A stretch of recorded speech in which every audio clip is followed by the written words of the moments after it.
because he set the pace early on. He scored the first 3-pointer, and generally he ran all over the field. He helped out in defence and so on, which is exactly how he plays at home for his county team Kerry.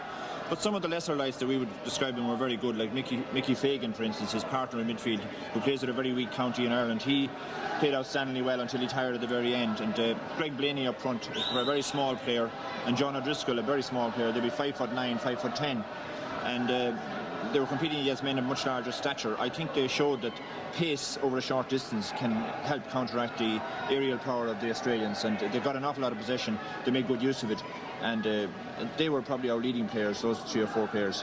What really made the difference from last week in Perth? I think the Irish kept the ball low. They deprived the Australians of the opportunity of catching it high over their heads. They also, when they won the ball, they were able to transfer the one to another. Incidentally, speaking of last week in Perth, let's have a look at some of the highlights from that match now. Conditions a little bit different, and perhaps surprisingly the Australians not adapting to VFL Park as we would have expected. We would have thought, like coming here, that the Australians would have had a psychological advantage at least playing here, but a pitch on which they're familiar.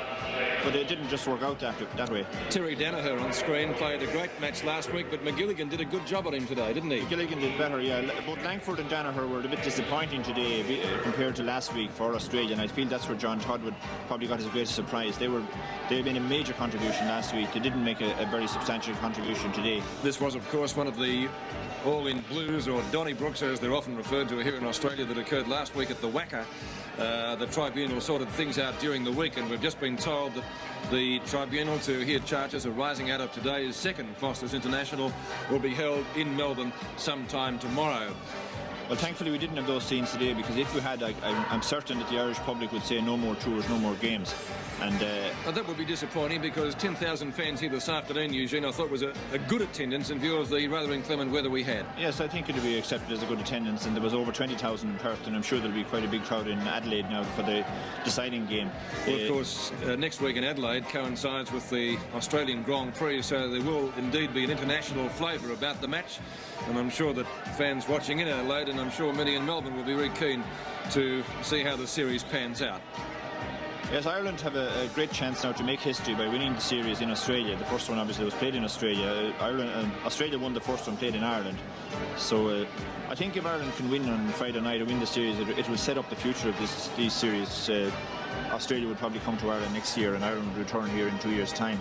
I think the series today was given a great fillip, because had we seen the ugly scenes that we witnessed in this match from Perth last week, then I'm sure consideration would have been given to not going ahead with these tours in future. But the referees, both Rowan Saws and Paddy Collins, did a very good job today. We did see some head-high tackles, and I don't think we're really going to cut that out. It's most unfortunate, Jack O'Shea suffering a broken nose, but really that's part of football.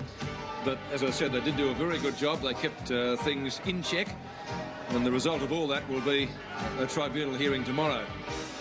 Well, nothing happened on the field today that wouldn't happen in an average Gaelic football game in Ireland, or presuming an average Australian rules game. You get the odd breach of discipline, but there was nothing of the major nature. And the best thing of all was that there were no all-in fights with 10, 12 or 15 players involved. Barring injuries, can you see any changes to the Ireland team for next week? Suspensions, of course, not counted. It's unlikely, although there was a major surprise today when Pat Spillane wasn't playing. He'd been one of the leading forwards in Ireland, but Kevin Heffernan has been vindicated today in the team he picked, and who's to say he won't pick the same one again. The player we saw in action in Ireland a couple of years ago, Barney Rock. Now, he's not on the touring party. Is he injured, or was his form down? No, Barney had a dislocated shoulder. He's out of action for a period of 6 months.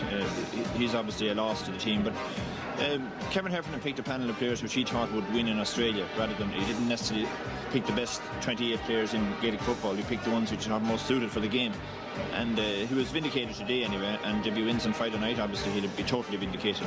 That was the tackle that incurred the wrath of the tribunal by Gary McIntosh. And subsequent to that, of course, Brad Hardy was preferred in goal today, McIntosh incurring a 2-week suspended sentence. And just speaking of Brad Hardy, how did you evaluate his job in front of goal today? He played well. He had one very good save, a reflex save, when the ball came back off the crossbar.